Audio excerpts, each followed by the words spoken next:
ambos son bacilos gram negativos. Tenemos al Vibrio cholerae.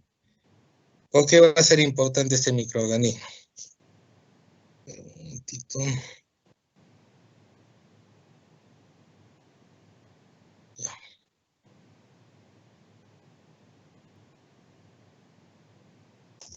¿Cambió la diapositiva? Sí, doctor. Entonces, ¿por qué va a ser importante este microorganismo? Porque este microorganismo produce enfermedades diarreicas agudas bastante profusas y bastante dañinas porque ocasionan una pérdida enorme de líquido acompañada de electrolitos. Y esto conlleva a que también el paciente se pueda deshidratar rápidamente. Estos pacientes que están infectados y que tienen el cólera, porque se llama la enfermedad, no solamente llegan pues con su diarrea, y a veces los pacientes que llegaban a lo menos en el año 1991, cuando hubo la epidemia de cólera acá en el Perú, los pacientes llegaban sin control de esfínteres, llegaban defecando. Y aparte de todo eso de estar perdiendo líquido por las heces, ellos llegaban también vomitando. Por eso es que rápidamente se complicaban con choque hipovolémico, entraban en insuficiencia renal aguda y rápidamente. ¿Qué es lo que ustedes han podido leer sobre el cólera en el Perú? ¿Dónde empezó la epidemia? ¿Dónde creen que empezó la epidemia? En nuestro país. ¿En qué parte?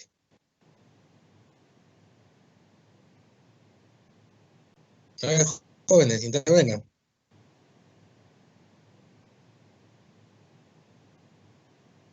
A ver, ¿qué opina Sea? Doctor, creo que es más todo por el norte del país, como Chimbote. No. ¿Qué, no. ¿Qué opina, a ver, Manuel Peña?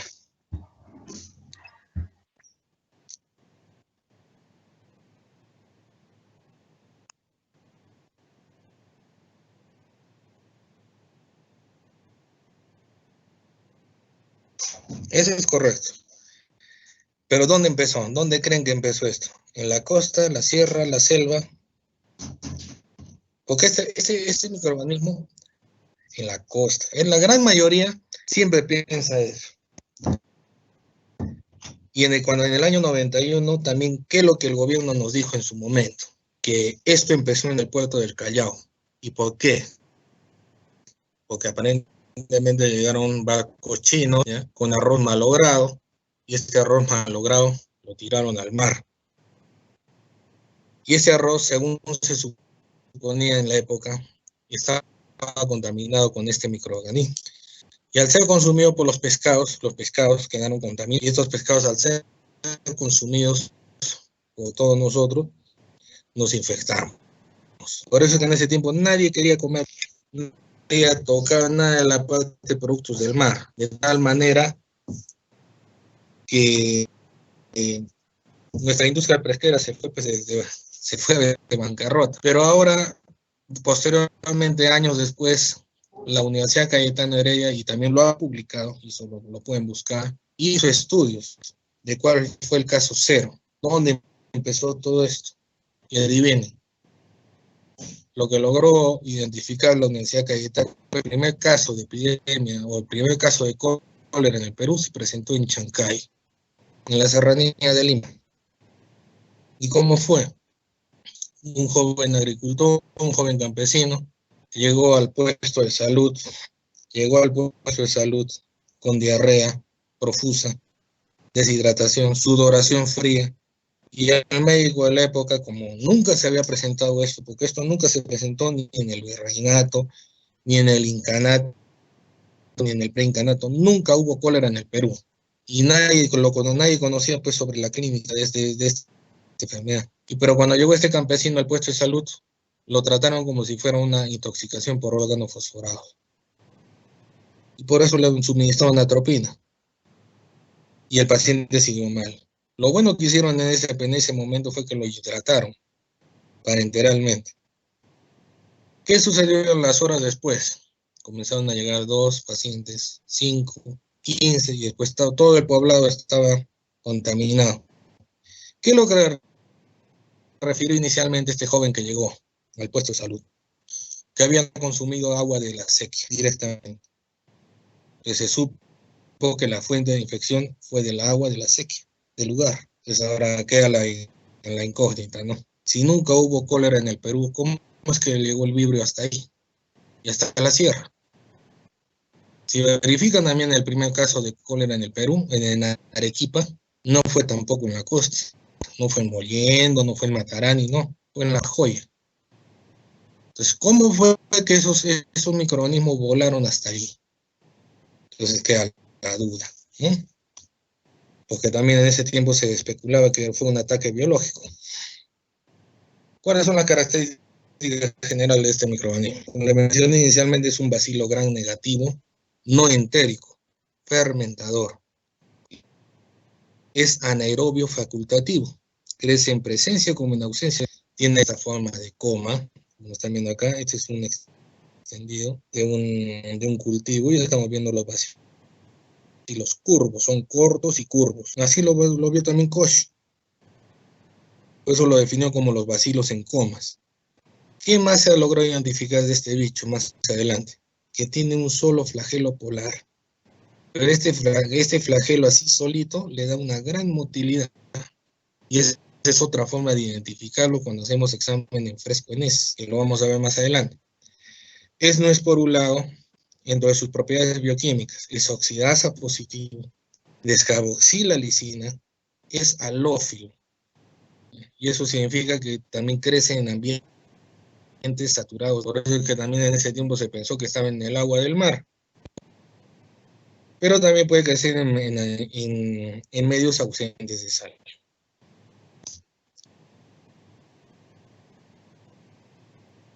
En las heces, ¿qué va a producir? Reacción inflamatoria negativa. Es decir, que no vas a ver leucocitos en heces. Es agua. Y la apariencia de la diarrea es como si fuera agua de arroz.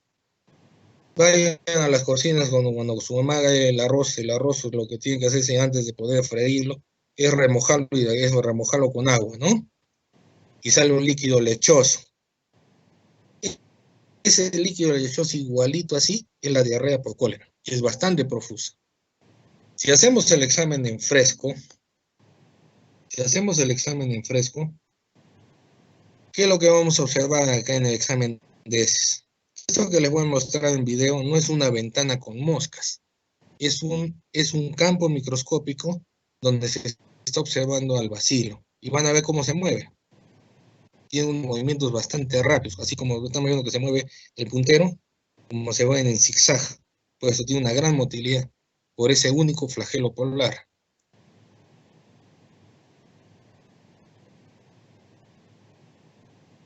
Les van a estar viendo como si fueran unas moscas, ¿no? Como unos mosquitos. Pero como le vuelvo a repetir, esta no es una ventana, es un campo microscópico.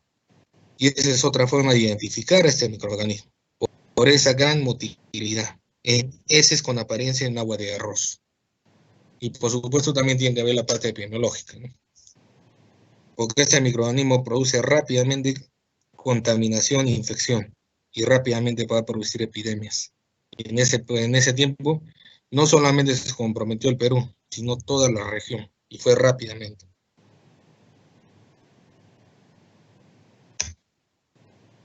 ¿Cómo hacemos el aislamiento?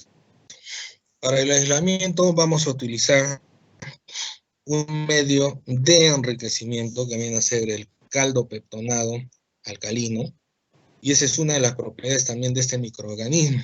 Como les dije también cuando hicimos la clase de este microorganismo, es resistente a ambientes altamente alcalinos, y a través de esos ambientes altamente alcalinos también nos sirve como selectividad para poder aislarlo a ese microorganismo, a los vibrios.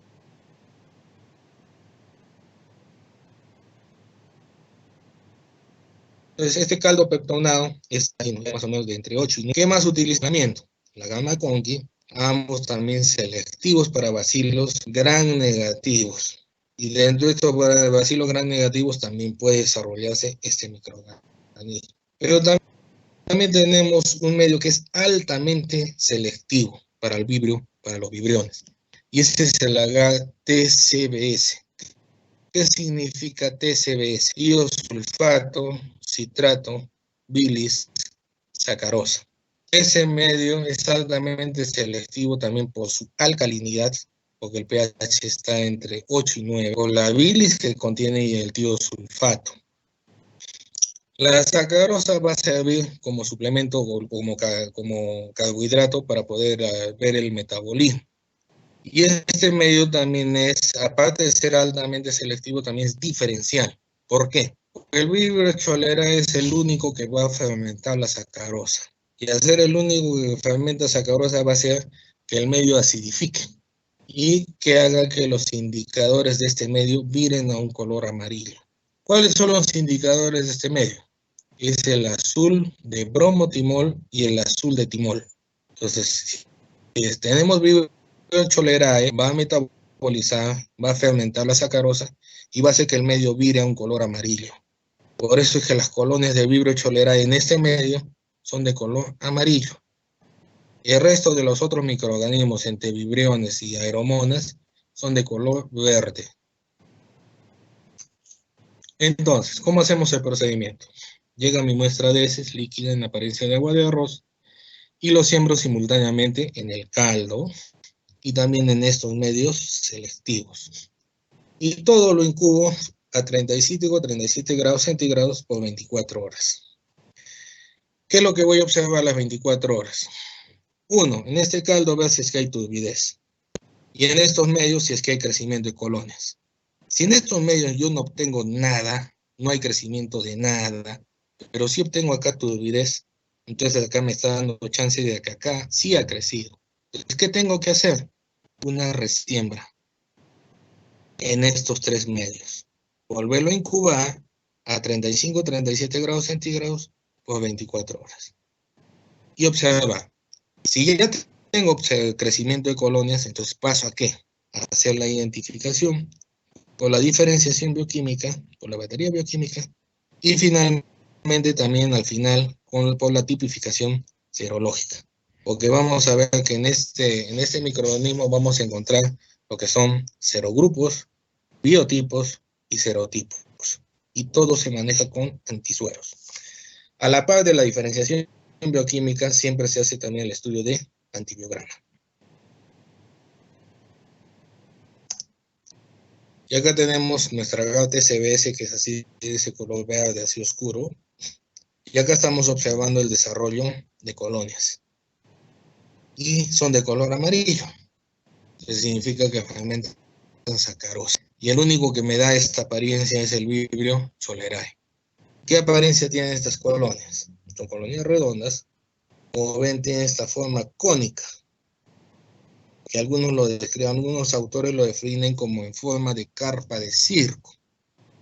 Y aparte de tener los bordes enteros, vean que el centro es amarillo y la periferia es transparente. Entonces esas son todas las características que presenta el vibrio cholerae en el agar-TCBS. La clasificación. Como les dije, tenemos serogrupos, biotipos, serotipos. Serogrupos. Solamente hay dos. El O1 y el O139. Esta es una foto de la época, de la epidemia que tuvimos en el año de 1991.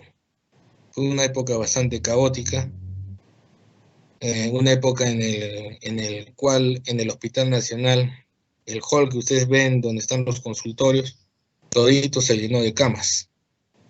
Así se transformó el hospital, porque los pacientes llegaban, defecándose y vomitando. Entonces, ¿qué serogrupos tenemos? El O1 y el O139. El O139 se ha visto solamente escasamente en algunas regiones, como Bengala, en India, pero en otros lugares no. El que sí se ha visto produciendo pandemias es el O1. Dentro de este O1 tenemos los biotipos. El clásico, y esto también se trabaja con antisueros y pruebas que vamos a ver más adelante. El TOR es el que es más resistente y capaz de sobrevivir al medio ambiente. Y dentro de este TOR tenemos estos serotipos, Inaba y Kojima. El serotipo que estuvo presente en esta parte fue el Inaba. ¿Cómo se trabaja esto? Mediante dos antisueros, el Inaba y el Ogawa. Si mi muestra es positiva para el antisuero Inaba, se supone que es serotipo. Si es para Ogawa, Ogawa. Y si es positivo para ambos, estamos hablando del serotipo Kojima. Entonces no se olviden que serogrupo estuvo en nuestro país, O1, biotipo TOR, serotipo Inaba. Esos son datos que ustedes deben de saber por cultura general. Y esas son preguntas de examen. No se olviden. ¿Qué más encontramos acá? Hay distintas pruebas para poder definir lo que son los biotipos clásico y TOR. El único que coincide que son positivos para ambos es a través de la prueba de la cuerda. ¿Cómo se hace esto? En una lámina de portaobjetos colocamos desoxicolato, solución de desoxicolato. Y después esta solución de desoxicolato la mezclamos con una colonia problema, un medio de cultivo. A medida que se va mezclando, si es que es positivo para esta prueba, ¿qué va a suceder? El desoxicolato va a alisar las bacterias. Al alisar se van a liberar su material genético. Y este material genético va a hacer que la solución o esta mezcla se vuelva viscosa. De tal manera que ustedes van mezclando con el asa de siembra y van levantando. Si se forman como una liga, significa que es una prueba de la cuerda positivo. Tanto para el biotipo TOR y el clásico lo es positivo para esta prueba. Beta hemólisis en haga sangre caneo, solo es positivo, lo presenta el biotipo TOR. Lo mismo para la prueba de Kampf. Para la prueba de Kampf, eso ya lo hemos visto en Streptococcus, consiste en en una gas sangre coloquemos una estría de Staphylococcus aureus y perpendicularmente a esta estría de Staphylococcus aureus coloquemos nuestra estría de colonia problema. Se incuba 37 grados por 24 horas y vemos. Si es que en la unión de ambas estrías hay una exacerbación de la hemólisis, se va a ver como una imagen de flecha. Y eso indica prueba CAM positiva. Eso lo obtiene solamente el biotipo TOR. Prueba Boes-Proskauer, solo el biotipo TOR es positivo. Aglutinación de matillas de polio, el biotipo TOR. Y en cuanto a sensibilidad a la polimixina B y al FAO4, el que es resistente para ambos es el biotipo TOR. El clásico es sensible.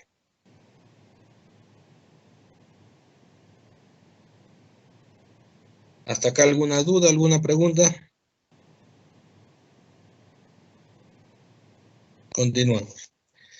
Las pseudomonas. Este es otro microorganismo. A mí es un bacilo gran negativo, pero ¿cuál va a ser la diferencia con todos los microorganismos que ya hemos hablado y mencionado? Este es un microorganismo gran negativo, pero es no fermentador. Y al ser un microorganismo un bacilo gran negativo no fermentador, esto pertenece a un gran grupo de bacterias, a un grupo de géneros. Dentro de esto las pseudomonas, la estenofomona, la burkholderia y la cinetobacter. Yendo específicamente a las pseudomonas, este es un microorganismo ubicuo, que lo vamos a encontrar viviendo en áreas húmedas. Si hablamos de hospital, áreas húmedas está en ventiladores, está en cañerías, donde haya fugas de agua, en zonas húmedas. Y este microorganismo tiene que ser erradicado de los hospitales. Hay algunos infectólogos que tienen la opinión de que esto es parte de una microbiota, entre comillas, que pertenecen a los hospitales. Este es un microorganismo bastante dañino y rápidamente infecta heridas. Por eso es que agarra pacientes posoperados que tengan heridas cruentas o que tengan múltiples escoriaciones y sobre todo en pacientes gran quemados, en las cuales hay pérdida de epidermis y parte de dermis, dejando puertas de entradas húmedas, en donde este microorganismo fácilmente puede llegar, crecer y producir infecciones, inicialmente locales y después lesiones a nivel general, produciendo septicemias. y posteriormente produciendo pues muerte de nuestros pacientes. Por eso es que no se le puede considerar como una microbiota o que puede estar presente en los hospitales. Estos son microorganismos que tienen que ser erradicados.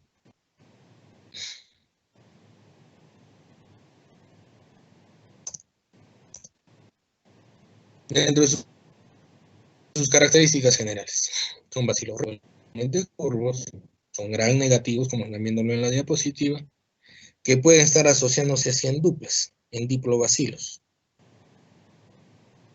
¿Qué más? Son móviles, sí, son microorganismos móviles, que presentan uno o más flagelos polares. ¿Qué más? Este microorganismo, si vemos en sus propiedades bioquímicas, es citocromo oxidasa positivo. Ya vamos a ver más adelante el fundamento.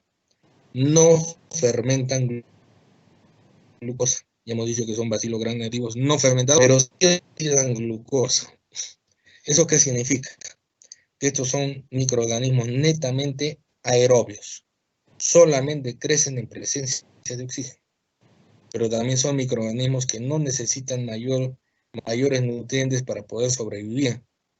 Y es así que en los hospitales se les ha encontrado presentes hasta en agua destilada. Hasta en agua destilada se encontró este microorganismo. Solamente necesita humedad.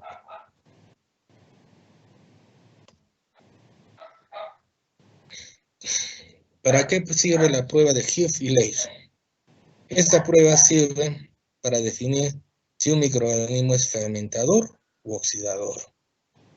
¿Qué utiliza? El HOF de oxidación-fermentación, que va a estar suplementado con glucosa.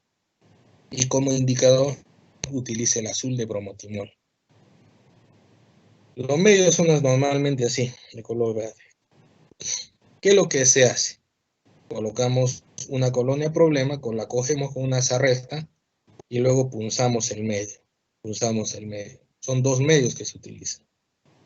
Uno así, sin nada, y el otro, una vez que ya está cultivado, se le agrega parafina líquida. ¿Qué va a hacer esta parafina líquida? Va a servir como un tapón, de tal manera que el medio que está acá en el fondo va a quedar aislado del medio ambiente. Por lo tanto, todo este ambiente va a estar ausente de oxígeno. En cambio, este va a estar en contacto con el ambiente, en contacto con el oxígeno.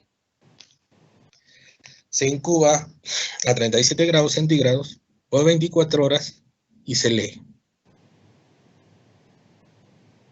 Si sigue así de verde el medio, significa que no es ni oxidador ni fermentador nuestro microorganismo. ¿Qué es lo que pasa aquí? Acá el medio ha virado a un color amarillo en el tubo que no tiene parafina. Y el otro tubo que tiene parafina no ha sucedido nada. Entonces, ¿qué ha sucedido aquí? Que la glucosa ha sido fermentada, por eso es que ha virado el color, pero con presencia de oxígeno. Por lo tanto, este microorganismo, esta prueba indica que el microorganismo es oxidador. Y esto corresponde para la pseudomona. Las pseudomonas es un microorganismo oxidador de glucosa. Si hubiera sucedido a la inversa, esto amarillo, este tubo con parafina amarillo, y el otro verde, eso significaba que la glucosa ha sido metabolizada, pero en ausencia de oxígeno. Y eso ya me indica que es un microorganismo fermentador. En el caso que ambos son amarillos, entonces eso ya me indica que es un microorganismo que oxida y fermenta la glucosa. Hasta acá. ¿Está todo claro?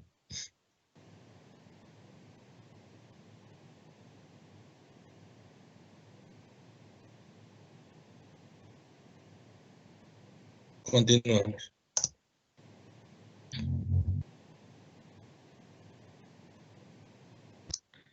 La prueba del citocromo oxidasa. Fundamento. ¿En qué consiste? Acá tenemos papel filtro, el cual va a estar embebido de un sustrato, que viene a ser el dimetil P-difenildiamina. ¿Cómo voy a hacer la prueba? En mi medio de cultivo tengo mis colonias problema y las tengo que coger. ¿Con qué yo voy a coger las colonias? Con asa de palo o asa de plástico. Puede ser con asa metálica. El hecho que ustedes cojan con el asa metálica, en sí la colonia va a tener agua. Y si se tiene en contacto con un metal, ya va a producir óxido. Y ese óxido puede dar un falso positivo. Por eso que para esta prueba las colonias se cogen con asa de palo o asa de plástico. Una vez que ya tengo mi colonia en estas asas, las voy a impregnar en este papel filtro que está impregnada con este sustrato. Y voy a esperar 1 minuto. Si hay un viraje a un color púrpura oscuro, significa que hay una prueba citocromo oxidasa positiva y hay presencia de esta enzima. Si no sucede nada, significa lo contrario. Significa que es una prueba negativa. En el caso de las pseudomonas, es citocromo oxidasa positivo. Si hubiera sido una enterobacteria, hubiera sido citocromo oxidasa negativa. ¿Se acuerdan de las propiedades que les dije, ¿no? De las enterobacterias, porque eso también ha sido pregunta de examen. ¿Qué les dije de las propiedades de las enterobacterias? Que eran fermentadoras de glucosa, que eran citocromo oxidasas negativas y que reducían nitratos a nitritos, ¿no? Esas eran las propiedades de las enterobacterias. De las pseudomonas, si lo están viendo, es lo contrario. Son citocromo oxidasa positivas, oxidan glucosa, ¿eh? Pero también van a reducir nitratos a nitritos. Es la única propiedad en la cual van a coincidir. La clasificación. Las pseudomonas aeruginosa va a pertenecer a un grupo que se llama el grupo fluorescente. Dentro de ella también tenemos a las pseudomonas fluorescens y a las pseudomonas putia.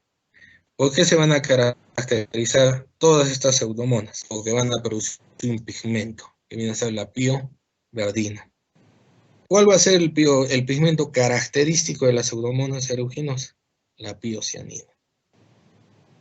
¿Cómo la van a distinguir? Si es que tienen una lámpara de luz ultravioleta de 400 nanómetros y la exponen con las colonias, ¿qué vamos a ver? Si hay pigmento de pioverdina, van a ver una fluorescencia blanca o azulada. Y si hay una presencia de la piocianina, va a ser una fluorescencia verdosa.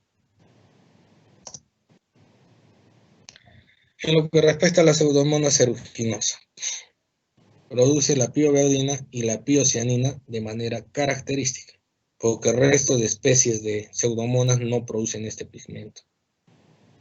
Las temperaturas óptimas de crecimiento, de 4 a 42 grados, siendo la temperatura óptima la de 37 grados. Reducción de nitratos a nitritos, tiene un olor frutado. Eso no se olviden. Ese olor a manzana, a uva, es característico de las pseudomonas. Lo van a sentir tanto cuando lo tengan en medios de cultivo, como también cuando esté presente en heridas. Es bien característico ese olor. ¿Qué más? Es polimixina B sensible y también colistina sensible. ¿Cuál es la importancia de la colistina?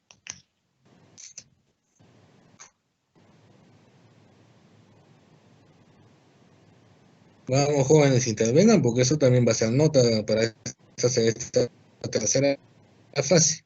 Hay nota de intervención. Si no me intervienen, tienen 0. Doctor, de que la pseudomona es resistente a muchos antimicrobianos y bueno, va a ser sensible a colistina. Pero ¿cuál es la relevancia de la colistina? Puede ser para diferenciar Lo que de dije es otros correcto. tipos de pseudomonas.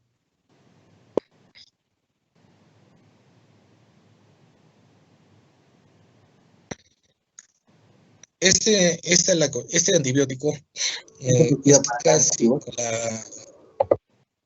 ¿Cómo?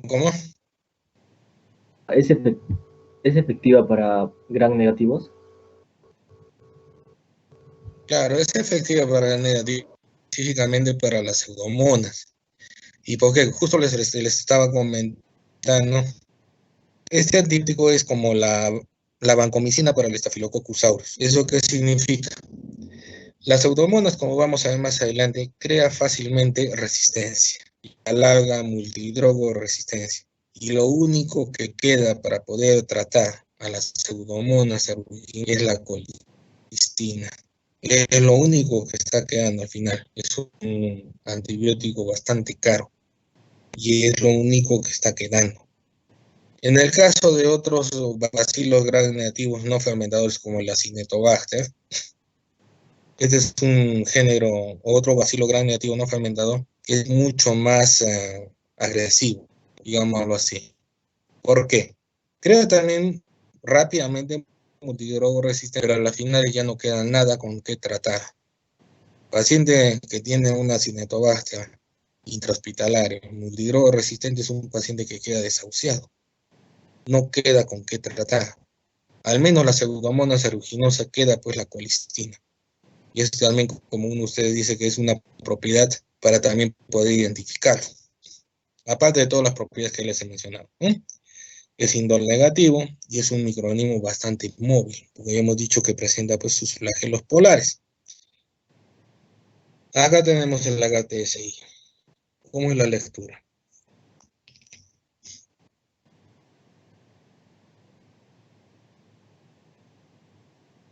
Sobre doctor. A ver, ¿cuál es el indicador del TSI? El rojo de fenol. Por lo tanto, mi medio sin cultivar, ¿de qué color va a ser? Rojo, ¿no? Sí. Ya. Si yo cultivo en este medio, ¿ya?, y se produce pues una fermentación de los azúcares, va a producirse una acidificación, ¿no? Y si hay una acidificación, o el pico o el fondo, o todos se pone de color amarillo. En este caso, ¿cómo lo están viendo el medio? Todo rojo. Todo rojo. ¿Y eso qué indica? K sobre K. K sobre K. Alcalinidad. Y K sobre K es la lectura que corresponde para los bacilos gram negativos no fermentadores. No se olviden. ¿Qué más? Es K sobre K. ¿Qué más? Sulfuro negativo. Sulfuro de hidrógeno negativo, gas negativo. Listo. Están viendo que también acá en la superficie se ve como un brillo medio metálico, ¿eh? Eso lo vamos a ver más adelante. Y esa es otra característica macroscópica de este microorganismo. ¿Cómo está el citrato? Positivo.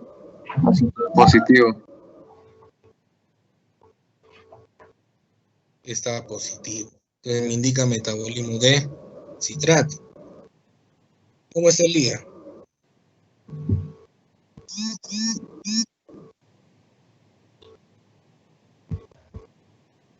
¿Cómo es el hígado? K sobre K. ¿Quién dijo K sobre K? Primerito. ¿Cuál es tu nombre? ¿Ah? Morales, doctor.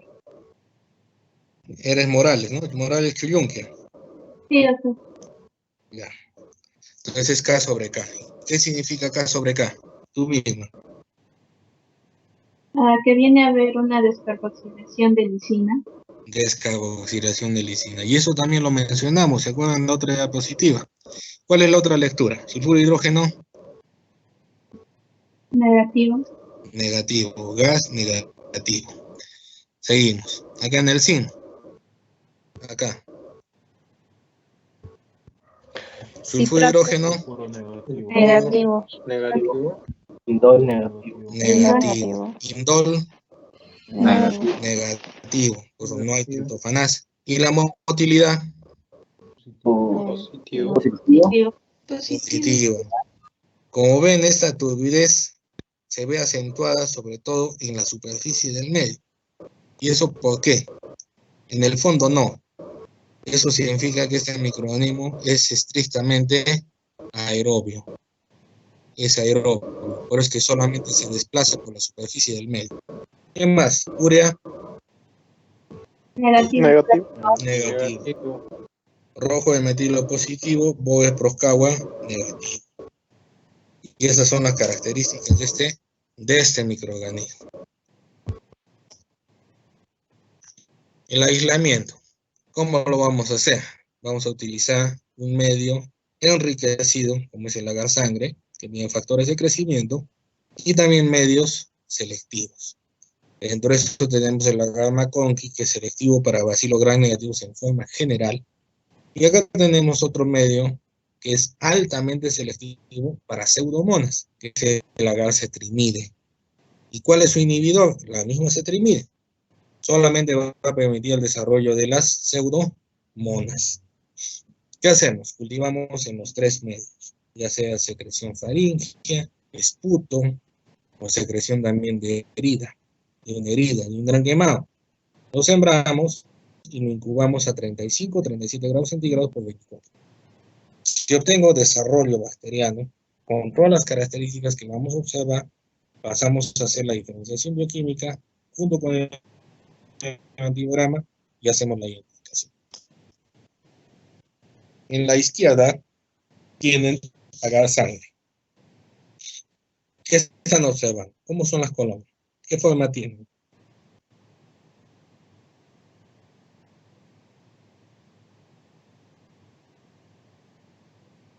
A ver, ¿qué opina Pasamesa?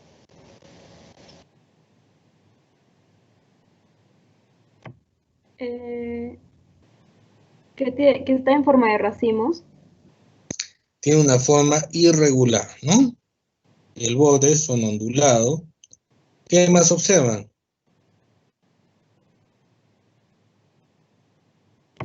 Que es un color blanquecino. Es un brillo metálico, un brillo plateado. Es lo característico de este microorganismo. ¿Se acuerdan que la Escherichia coli presenta un brillo metálico verdoso, petróleo, ¿no? En el agar. Este otro microorganismo metálico pero es plateado. Y lo vamos a ver. ¿Qué más? ¿Qué estamos viendo? Son confluentes, doctor. ¿Ah? Confluentes. Son no se le podría decir confluentes, porque eso va a depender del tipo de aislamiento que ha habido. Acá no ha habido un buen aislamiento, porque estoy viendo un trazo, dos trazos y tres trazos. Se supone que en el último trazo debería estar bien aislado. O ha habido o le han dado demasiado tiempo de incubación, o no ha habido una buena siembra. ¿Qué estamos viendo alrededor de la colonia? ¿Hay una coloración verdosa, doctor? Es una coloración verdosa, pero no porque sea alfa-hemolítico. Esa coloración verdosa oscura corresponde a la producción de supiocianina y supioverdina.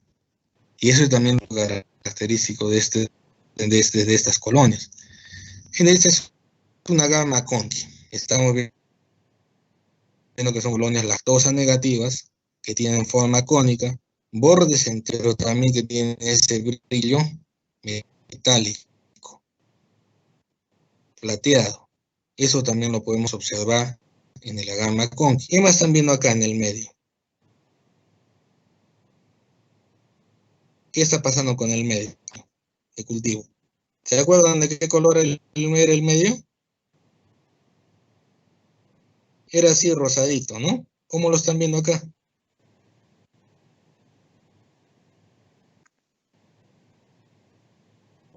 Medio amarillento, A doctor. ver más. Lila. ¿Qué color es acá? Verdoso azulado. Es con un color verdoso. Y eso también da biocianina, que se va a difundir por todo el medio. El medio se va a volver verde. Y eso también es característico de este microorganismo. Aparte, pues, del olor,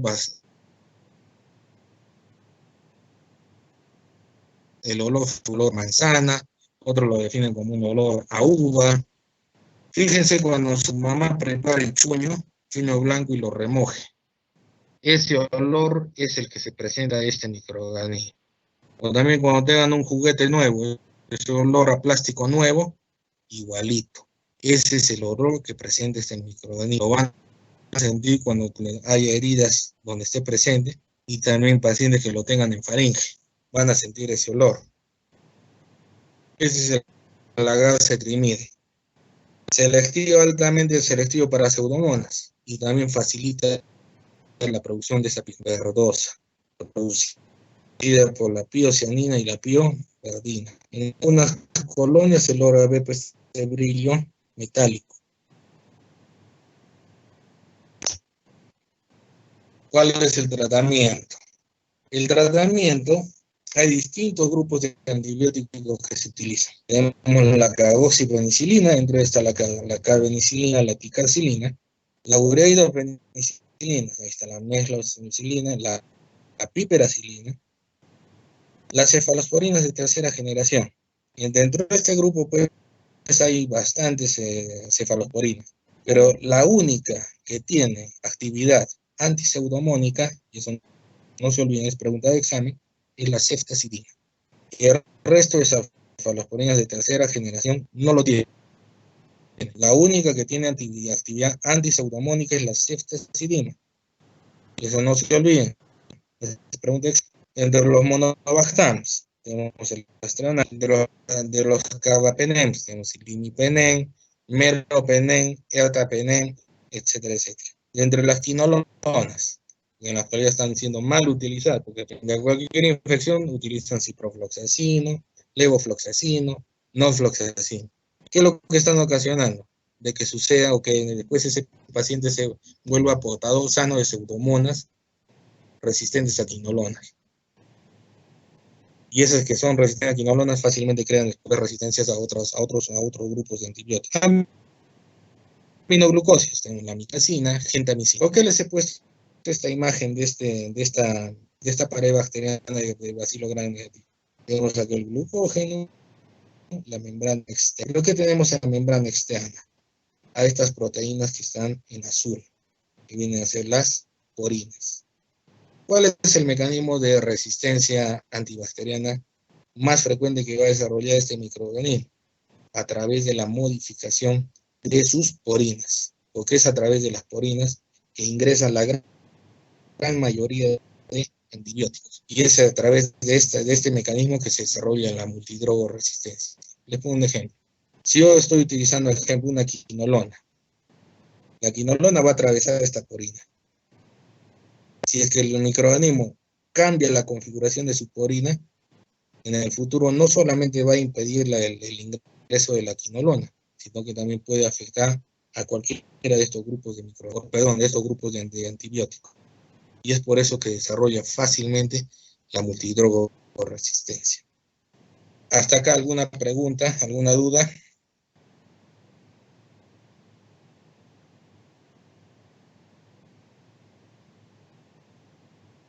Doctor, o sea, en el agar Sí. no va a presentar hemólisis. No va a presentar hemólisis. Van a ver que el medio se va a colocar de color verde, se va a poner de un color verde, pero es un verde oscuro. Si ustedes ven cómo son las alfa-hemólisis, es un verde, pero es un verde clarito, muy distinto a este verde oscuro que es producido por los pigmentos del microorganismo. Pero si vamos viendo así, este microorganismo es gamma hemolítico. ¿Alguna otra pregunta?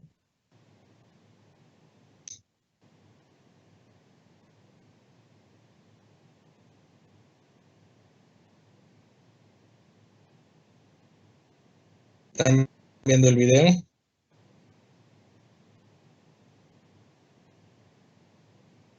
Sí, doctor.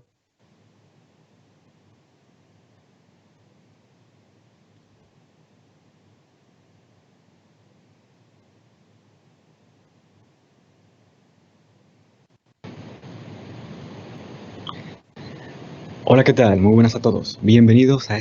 ¿Se escucha? Sí, doctor. Sí se escucha. ¿Se ve en toda la pantalla? Sí. Este nuevo video. Estamos felices de estar aquí una vez más compartiendo un tema de infectología. En este caso hablaremos del cólera, desde su fisiopatología, signos y síntomas, diagnóstico y tratamiento. Comencemos. El cólera es una enfermedad diarreica aguda, a menudo grave, producida por la bacteria llamada Vibrio cholerae. Esta es una de las enfermedades infecciosas más mortales en los seres humanos porque puede producir la muerte por deshidratación en menos de un día. Hablemos un poco de la microbiología de la bacteria Vibrio cholerae. Esta bacteria es una bacteria gram negativa, es decir, que con la admisión de gram se tiñe de color rojo. Tiene un flagelo y es una bacteria muy móvil. Aparte de eso, es una bacteria que no forma espora, es decir, que no entra en una etapa de resistencia cuando las condiciones de su ambiente empeoran. Por lo tanto, es una bacteria relativamente frágil y produce una exotoxina muy importante, que es la toxina del cólera, o TC. Existen más de 150 serogrupos de la bacteria Vibrio cholerae, pero solamente el serogrupo O1 y O139 están asociados a la enfermedad del cólera en los seres humanos. Específicamente, el serogrupo O1 se subdivide en dos biotipos, que son el biotipo Eltor y el biotipo clásico.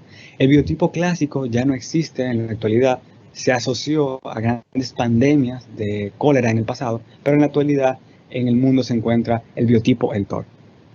Por otro lado, el serogrupo O139 es el serogrupo patógeno más reciente descubierto y se asocia principalmente a epidemias y pandemias en Asia. Todavía no se han reportado casos de este serogrupo fuera de Asia. De manera normal, el Vibrio cholerae vive en la parte externa de mariscos y microorganismos llamados plancton.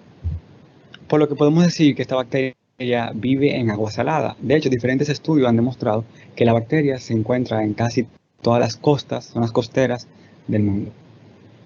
Y bueno, aunque sí hay casos de personas que han consumido o que consumen mariscos mal cocinados que estaban infectados con Vibrio cholerae y en ellos se produce la enfermedad del cólera, en muchos casos la enfermedad del cólera, las pandemias o epidemias de cólera no se relacionan con realmente el consumo de mariscos, sino que en estos casos se produce una transmisión diferente, una transmisión fecal oral. En este caso, una persona infectada con la bacteria Vibrio cholerae que se está presentando la enfermedad del cólera puede producir aproximadamente 20 litros de deposiciones en 24 horas con una concentración de 10 a la 9 Vibrio cholerae por milímetro. Por lo tanto, los seres humanos de manera individual son la principal fuente de transmisión de la bacteria Vibrio cholerae. Entonces, si estas deposiciones que tienen grandes cantidades de bacterias entran en contacto con agua, que esa agua es consumida por los seres humanos o esa agua para lavar los alimentos, entonces la transmisión de la enfermedad fecal oral. Hablamos un poco de la parte más interesante definitivamente de la enfermedad del cólera, la fisiopatología. En este caso, como la enfermedad es por transmisión fecal oral, la bacteria entonces llega al aparato gastrointestinal de la persona sana recién infectada. En el estómago, esta bacteria, como decíamos anteriormente, esta bacteria es relativamente frágil. Pero claro, todo va a depender de la cantidad de bacteria que la persona ingiera cuando consume el agua o el alimento contaminado. De esa manera, cierta cantidad de bacteria todavía puede llegar al intestino delgado. También en personas que tengan defecto en la producción de ácido clorhídrico o que tengan una hipocloridria, es decir, bajas concentraciones de ácido clorhídrico, en estas personas también hay una mayor tendencia a que la bacteria puedan pasar al estómago, llegar al intestino delgado y la enfermedad. Finalmente, la bacteria, si supera la acidez gástrica, llega al intestino delgado, donde realmente tiene su acción principal. Hello, this is Robert Kiyosaki, and I'm very excited about announcing that Rich Dad.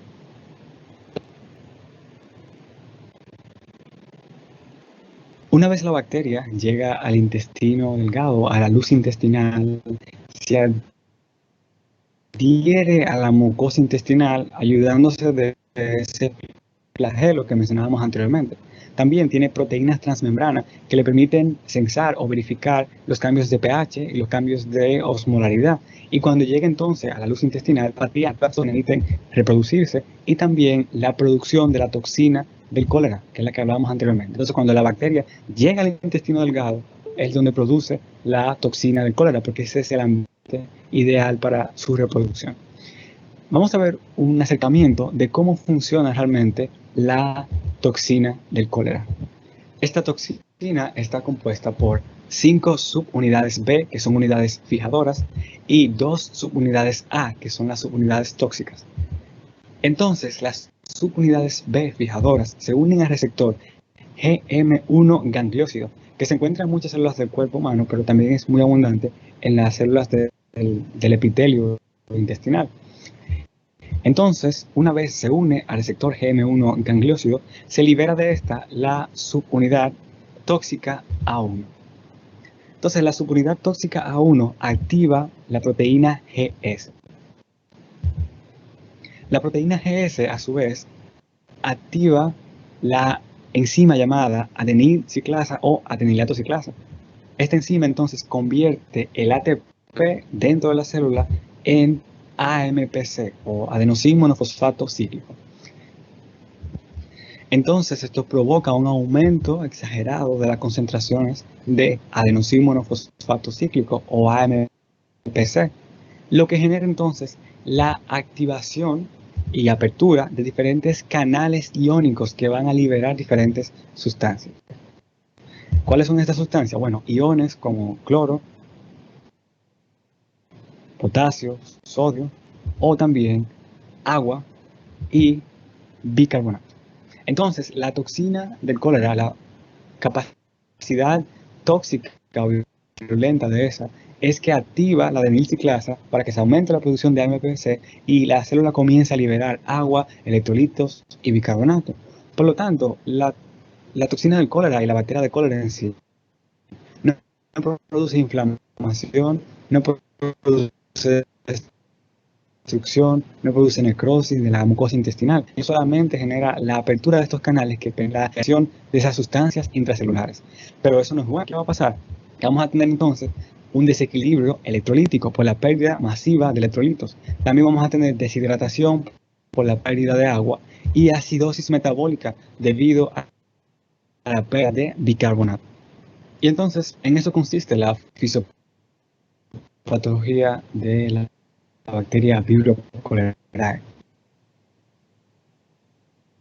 Esa pérdida de agua que se crea, que se desplata, como no hay destrucción ni alteración de la mucosa, la persona va a poner los elementos perdidos por vía oral y el aparato intestinal va a ser capaz de absorberlo. Veamos un poco de las manifestaciones clínicas, ya que entendemos cómo sucede la fisiopatología del cólera. Primero, resaltar que puede haber una colonización asintomática en un paciente, principalmente personas que tienen inmunidad previa o personas que son de lugares endémicos. Es decir, esas personas no van a tener síntomas y no se va a manifestar la enfermedad en ellos, a pesar de que tienen la bacteria y la pueden transmitir. También aparece la diarrea acuosa en las personas que sí manifiestan los síntomas. Esta diarrea generalmente, inicialmente, comienza con contenido intestinal, va evolucionando, se vuelve más clara y acuosa hasta que adquiere un aspecto blanquecino, un aspecto parecido a agua de arroz, que es como siempre se ha comparado. Aquí tenemos 2 cubos de 2 pacientes que tienen cólera. En este caso vemos las deposiciones que son parecidas a agua de arroz. También hay que resaltar que inicialmente es una diarrea grave cuando una persona o puede ser también una diarrea leve o moderada.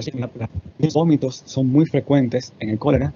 El paciente se mantiene afebril e hipotérmico, es decir, no presenta fiebre y generalmente aparece frío debido a la pérdida de líquidos y también a que la bacteria no produce inflamación de la mucosa intestinal, no produce un efecto infeccioso clásico, por eso no hay fiebre. Entonces también pueden haber calambres y molestias abdominales, ojos hundidos, la piel se vuelve oscura debido a la hipoperfusión y se pierde la turgencia. Eso se puede verificar cuando se aprieta o se estira una porción de la piel, se ve que toma más tiempo de lo normal para recuperar su forma original.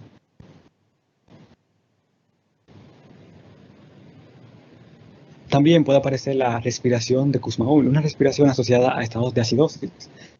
La recordarán de la cetoacidosis diabética y se puede presentar también en el caso del cólera debido a la pérdida de bicarbonato que vimos anteriormente. Entonces se produzca ácido. Y vemos la respiración de Kussmaul aquí, una respiración profunda asociada a los estados de acidosis metabólica. Y es un esfuerzo, ¿no?, del aparato respiratorio de liberar en forma de CO2 la cantidad de ácido que están aumentando en la sangre. También puede haber hipoglucemia y como complicaciones podemos ver que la aparición de necrosis tubular, neumonía por aspiración del vómito, la persona vomita, pero este vómito es aspirado, broncoaspirado, y finalmente produce y también ictus, accidentes vasculares. La fiebre más evidente suele durar de 1 a 3 días, por lo tanto ese es el periodo de tiempo que debe dar más soporte al paciente con líquidos para evitar que lleguen las complicaciones y pueda llegar a la muerte. Hablando brevemente del diagnóstico, la sospecha inicial de cólera, las características clínicas típicas dentro de un entorno epidemiológico adecuado. Es decir, evaluamos las manifestaciones clínicas, que son las que acabamos de describir, tomando en cuenta si hay una epidemia de cólera en el área o si vivimos en una zona endémica de cólera. En dado caso, si hay sospecha o no, generalmente de rutina se hace un cultivo para determinar qué microorganismo podría estar provocando la diarrea, tomando como muestra fecal. Si hay sospecha de que el microorganismo puede ser el Vibrio cholerae, se pueden utilizar medios de cultivo selectivos como el taurocolato, telurito, gelatina, TTGA y también el tiosulfato citrato bilisacarosa, TCBS. El tratamiento de esta enfermedad es bastante sencillo. Consiste en rehidratación y reposición de electrolitos. Esto se debe hacer por vía oral siempre y cuando se pueda. Generalmente en la mayoría de los casos, si se hidrata al paciente de manera rápida, oportuna, siguiendo la guía adecuada de rehidratación, el paciente va a sobrepasar la enfermedad sin complicaciones. Ahora, en pacientes con una grave, se puede utilizar también la vía parenteral, o sea, por vía intravenosa.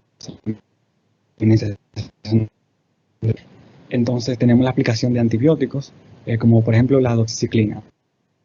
Pero lo principal es la reposición de electrolitos y glucosa en el paciente que tiene la enfermedad. Y luego antibióticos para ayudar. También la desinfección del agua. Si la persona vive en un lugar donde el agua no es potable o no se puede asegurar que sea potable, debe clorificarla y también hervirla. Y en el caso de mariscos, que estos deben estar bien cocidos por lo menos por 10 minutos, de prevención, sean mejor inmunidad, con mejores resultados.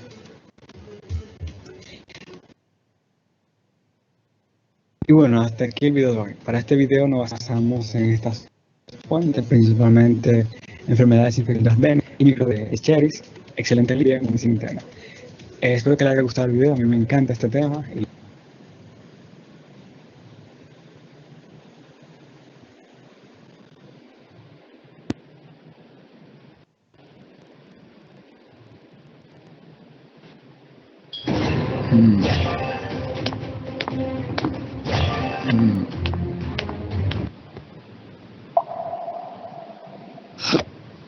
Learning medicine is hard work. Osmosis makes it easy. It takes your lectures and notes to create a personalized study plan with exclusive videos, practice questions, and flashcards, and so much more. Try it free today. Pseudomonas aeruginosa, or P. aeruginosa, is a gram-negative bacterium that is abundant in the environment. It tends to opportunistically infect high-risk individuals, and is well known for its multi-drug resistance, making it hard to treat. P. aeruginosa is an encapsulated gram-negative rod bacterium that's an obligate aerobe, so it uses oxygen from metabolism through cellular respiration. It does not ferment lactose and does not make spores, but it is catalase, citrate, and oxidase positive. It has a flagellum, kind of one end for motility, and it has multiple hair-like appendages called pili all over to help with adhesion to other cells. It also has a number of multi-drug efflux pumps that efficiently pump medications out of the bacteria, making it resistant to a variety of antibiotics. In addition, it's able to make beta-lactamases that degrade beta-lactam antibiotics, as well as aminoglycoside modifying enzymes that alter aminoglycoside antibiotics, rendering them ineffective. In short, its defenses are strong. P. aeruginosa is everywhere in the environment, in soil, in the home, and in hospitals, where it's found on improperly cleaned medical equipment and devices, various surfaces, and on the hands of healthcare workers. It can survive for months on dry surfaces and inanimate objects, but particularly loves humid or wet conditions like hot tubs, contact lenses, catheters, and medical ventilators. Transmission can occur when broken skin or mucous membranes come in contact with contaminated surfaces, or when aerosols containing P. aeruginosa after an infected person coughs or sneezes. Now, a P. aeruginosa infection is actually not too common in the general population. It's an opportunistic bacterium, meaning that it frequently causes infections in high-risk individuals, like those with cystic fibrosis, chronic granulomatous disease, and type 2 diabetes mellitus. It's also common among individuals with immunodeficiency, IV drug abusers, or those with severe burns or deep wounds. P. aeruginosa produces several virulence factors to help it invade epithelial cells and survive an attack from the immune system. First, there's endotoxin, a molecule that's made up of a lipid and a polysaccharide.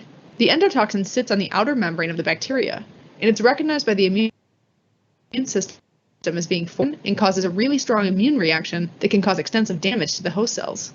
Certain strains of P. aeruginosa also produce a mucoid exopolysaccharide capsule, and this contributes to the formation of a biofilm, a slimy, sticky, gummy material that surrounds colonies of P. aeruginosa and acts like a shield to protect the bacteria from immune cells as well as antibiotics.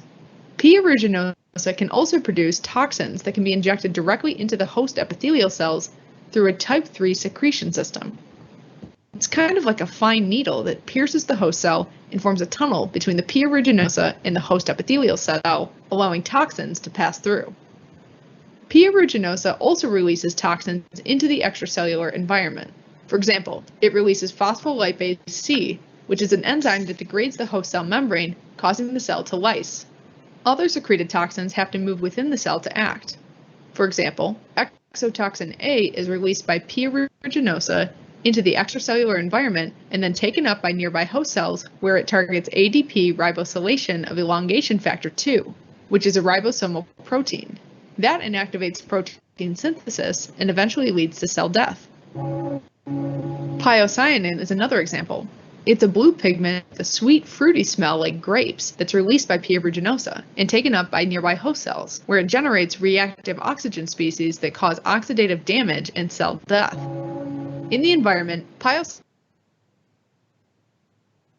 and it's taken up by microbes that are competing for nutrients in space and causes them to die as well. A sweet, fruity death. P. aeruginosa also secretes pyoverdine, a green compound that is an iron chelator that binds to iron and transports it to the P. aeruginosa. Symptoms of P. aeruginosa infection depend on the site of infection. Usually there's a fever, an elevated respiratory and heart rate, and an increased white blood cell count. If the infection is in the blood, it can lead to septic shock. But there can also be localized infections, like an infection of hair follicles called hot tub folliculitis that can look like a red, pimply rash. Burns or deep wound infections have a blue-green color and a fruity grape-like smell, and immunocompromised individuals can develop a skin condition called ecthyma gangrenosum that begins with blisters, rapid necrosis. People who use catheters can develop urinary tract infections, and those infections involving contact lenses can develop pain. Individuals with diabetes can develop osteomyelitis, an infection of the bones, classically from a puncture wound through a moist sneaker insole. It can also cause malignant external otitis, an infection in the ear canal, sometimes called swimmer's ear. Pseudomonas can cause tricuspid valve endocarditis, particularly in IV drug abusers. And finally, individuals with cystic fibrosis can have pneumonia, particularly involving the formation of biofilm. Diagnosis usually involves a complete blood count, as well as cultures of the site of infection, like the blood, sputum, or skin. In terms of treatment, some cases, like Pseudomonas folliculitis, are typically self-limiting, so no treatment is usually necessary. But in more serious infections, cultures and antibiotic susceptibility testing often guides treatment. Topical antibiotics can be used for superficial infections, and aerosolized antibiotics are frequently used for lung infections. In severe cases, especially in immunodeficient individuals, a combination of anti-pseudomonal drugs is needed to overcome multi-drug resistance, like beta-lactam with aminoglycoside, or carbapenems with quinolones and aminoglycosides. So, to recap, P. aeruginosa is a gram-negative rod bacterium that is ubiquitous in the environment. Virulence factors contribute to key features of P. aeruginosa infection, including blue-green color, fruity grape-like smell, and formation of biofilms, which add extra protection to P. aeruginosa on top of its already notable multi-drug resistance. It can cause a variety of diseases from hot tub folliculitis to ecthyma gangrenosum, osteomyelitis, and malignant external otitis, and also causes pneumonia in individuals with cystic fibrosis. Definitive diagnosis is made by cultures, and susceptibility data help identify effective antibiotics. Thanks for watching. If you're interested in a deeper dive on this topic, take a look at osmosis.org, where we have flash questions and other awesome stuff you learn medicine. Otherwise, you can always support us.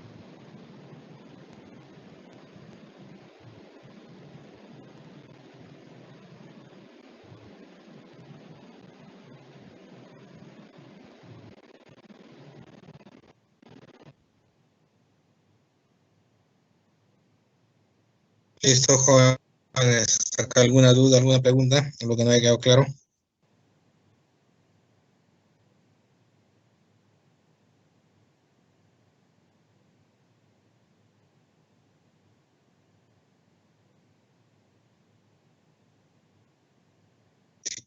Todo está claro, jóvenes. Nos vemos en la siguiente clase. Fíjense. Hasta luego. ¿Alguna pregunta? ¿Algo? Doctor, disculpe. Sí. Sí. ¿Cómo se conserva al vibrio en cólera en la universidad? Mira, ahorita el vibrio en cólera, nosotros lo estamos bueno, la gran mayoría de microorganismos lo estamos conservando en agar tripticasa de soya, que son frasquitos que tienen abundante agar tripticasa de soya. Nosotros una vez que ya por ejemplo, el año pasado los aislamos en caldo peptonol alcalino y también en el agar TCB. Entonces una vez que ya tenemos este aislamiento en el agar TCBS, cogemos una colonia y la colocamos en tripticasa de soya. Y una vez que ya tiene ese crecimiento, pasamos a sellar el frasco en forma hermética y lo guardamos. Ahora se supone pues que cada 6 meses, cada máximo un año, tiene que volverse pues a para que siga viviendo esa bacteria. Pero estamos en eso, porque también ahorita no podemos ni entrar al laboratorio ni a la universidad, estamos prohibidos. Vamos a cruzar los dedos, los ánimos no se nos mueran. Doctor, ¿alguna otra pregunta? Sí. Doctor, ¿podría pasar por favor sus diapositivas? Vibración del video, pues. Bueno, se las voy a pasar, no hay problema, se las voy a pasar. Ya, gracias, doctor. Ya, cuídense. ¿Alguna otra pregunta? Listo, jóvenes, se cuidan. Ya nos vemos el día miércoles. Hasta luego, doctor. Hasta luego.